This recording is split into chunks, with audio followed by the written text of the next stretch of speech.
Hello বন্ধুরা, জ্ঞানজ্যোতি coaching সেন্টারের পক্ষ থেকে তোমাদের সকলকে জানাই আরও একবার স্বাগত।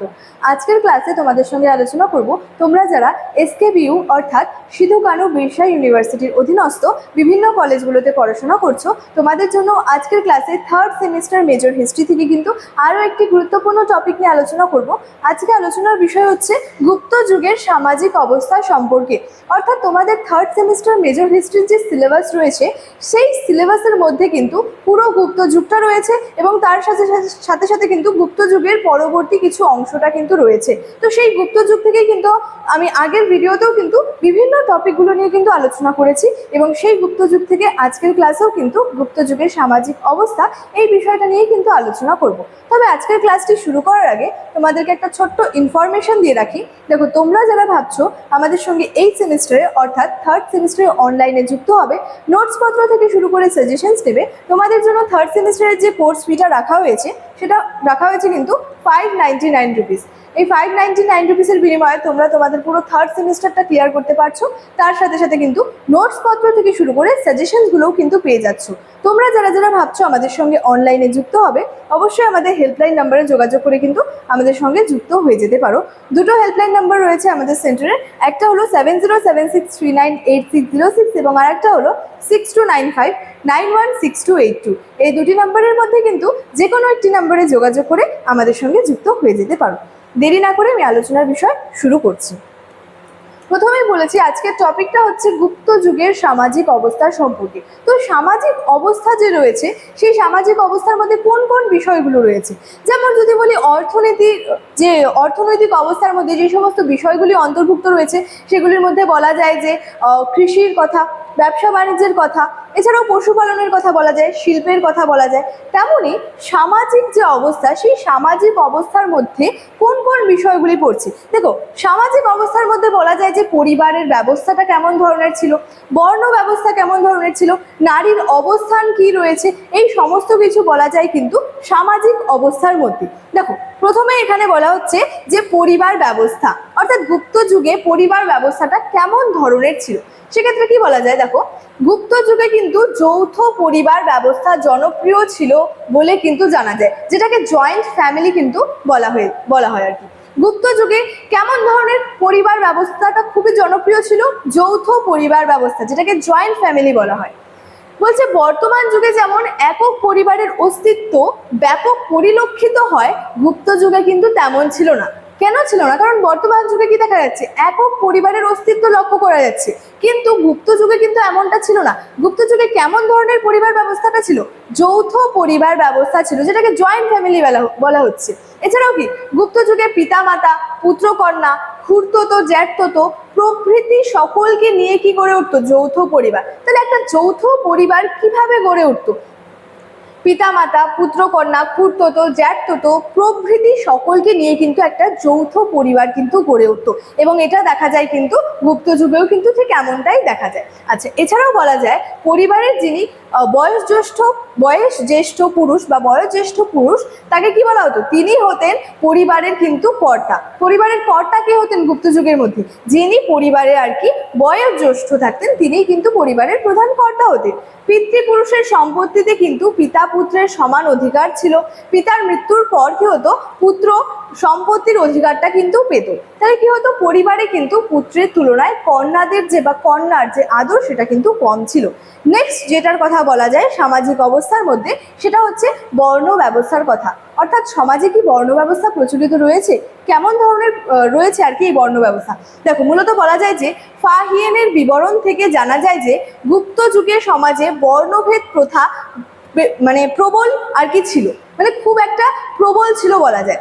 গুপ্ত যুগে কিন্তু বৈদিক যুগের মতোই কিন্তু ভারতীয় যে সমাজ রয়েছে সেটা কিন্তু 4টি শ্রেণীতেই কিন্তু বিভক্ত ছিল। কোন কোন শ্রেণীতে বলা যায়, সেটা 1 নম্বর দিয়ে বলা যায় হচ্ছে 4টি বর্ণ ছিল আর কি। 1 নম্বরে বলা যায় যে ব্রাহ্মণ, 2 নম্বরে বলা যায় যে ক্ষত্রিয়, 3 নম্বরে বলা যায় যে বৈশ্যের কথা এবং 4 নম্বরে বলা যায় কিন্তু শূদ্রদের কথা। 4টি বর্ণ সম্পর্কে জানছি, ব্রাহ্মণ, ক্ষত্রিয়, বৈশ্য এবং শূদ্র।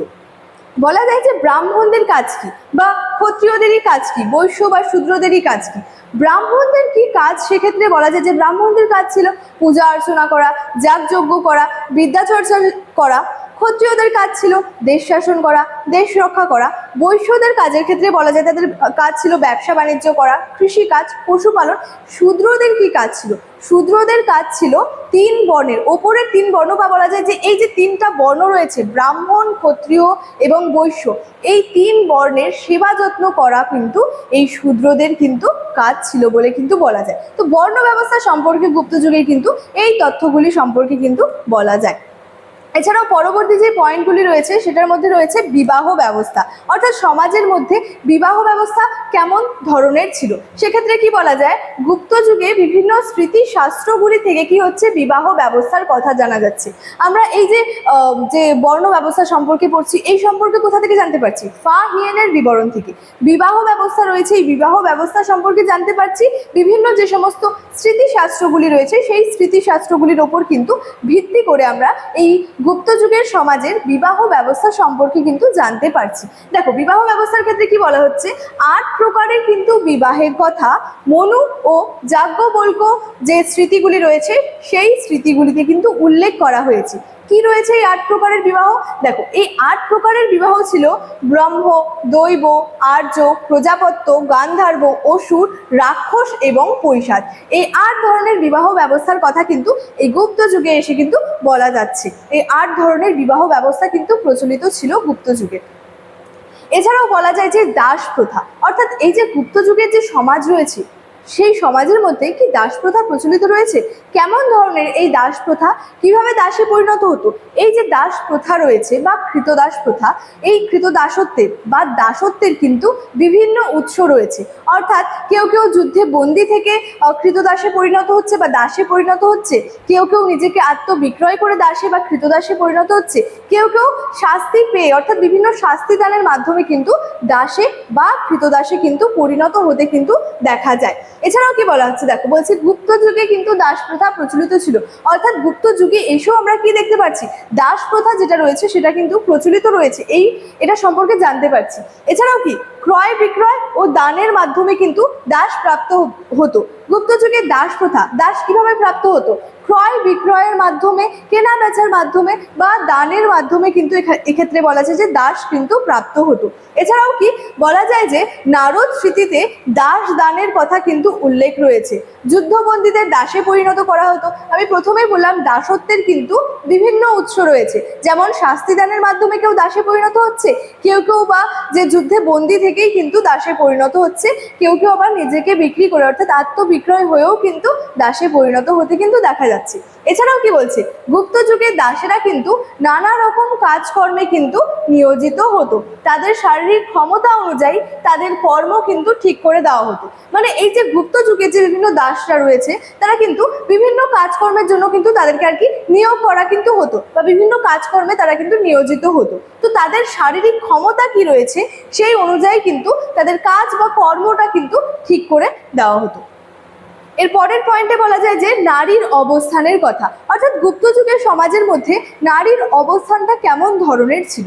সেক্ষেত্রে প্রথমেই বলা যায় যে গুপ্ত যুগে নারীর অবস্থান সম্পর্কে জানতে হলে আমাদেরকে বাদশায়নের কামসূত্র, বরাহমিহিরের বৃহৎ সংহিতা, বৃহস্পতি, কাত্যায়ন ও মনুস্মৃতি, কালিদাসের কাব্য, নাটক প্রভৃতির ওপর কিন্তু নির্ভর করতে হয় এই নারীর অবস্থান সম্পর্কে জানতে হলে।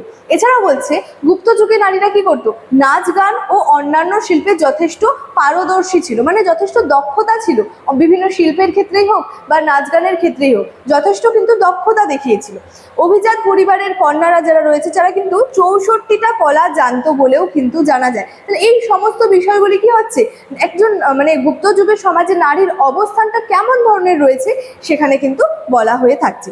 এছাড়াও যেই পয়েন্টগুলির কথা বলা যায় সেখানে বলা যায় যে শিক্ষা ব্যবস্থাটা, অর্থাৎ গুপ্ত যুগের শিক্ষা ব্যবস্থা কেমন ধরনের ছিল। এবং 7 নম্বর পয়েন্ট হিসেবে বলা যায় যে অবসর সময়ের কথা, যেটাকে কিন্তু ফ্রি টাইমও কিন্তু বলা যায়। আচ্ছা, প্রথমে দেখি আমরা শিক্ষা ব্যবস্থা সম্পর্কে। তাহলে এই যে গুপ্ত যুগের যে শিক্ষা ব্যবস্থা রয়েছে সেই শিক্ষা ব্যবস্থা বা শিক্ষার কথা বলতে গেলে সর্বপ্রথমেই কিন্তু নালন্দা বিশ্ববিদ্যালয়ের কথা কিন্তু বলতে হয় বা নালন্দা ইউনিভার্সিটির কথা কিন্তু বলতে হয়।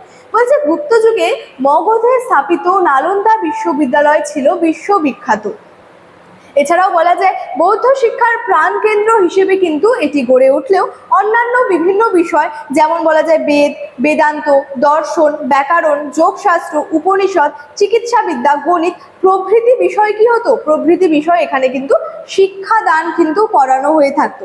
তাহলে আমরা দেখছি গুপ্ত যুগে শিক্ষা ব্যবস্থার মধ্যে বা শিক্ষার প্রসঙ্গে বা শিক্ষার কথা বলতে গেলে সর্বপ্রথম কি হয়ে আসছে, নালন্দা বিশ্ববিদ্যালয়ের কথা কিন্তু এখানে বলা যায়। যেটা বলা হচ্ছে যে গুপ্ত যুগে মগধে স্থাপিত ছিল কিন্তু এই নালন্দা ইউনিভার্সিটি। আচ্ছা, এছাড়াও বলা যায় এই যে নালন্দা বিশ্ববিদ্যালয় সম্পর্কে বলা হচ্ছে বৌদ্ধ শিক্ষার প্রাণকেন্দ্র হিসেবে কিন্তু এটা গড়ে উঠেছিল, বা এছাড়াও বলা যায় এটি গড়ে উঠলেও সেখানে কি হতো, অন্যান্য কিন্তু বিভিন্ন বিষয় সম্পর্কে কিন্তু শিক্ষাদান করা হতো। যেমন বলা যায় বেদ, বেদান্ত, দর্শন, ব্যাকরণ আরো বিভিন্ন বিষয় সম্পর্কে কি হতো, এখানে শিক্ষাদানটা কিন্তু করানো হয়ে থাকতো। আচ্ছা দেখো 7 নম্বর পয়েন্টে বলা যায় যে অবসর সময়, 7 নম্বর পয়েন্টে বলা হয়েছে অবসর সময় সম্পর্কে, যেটাকে ফ্রি টাইম বলা যেতে পারে।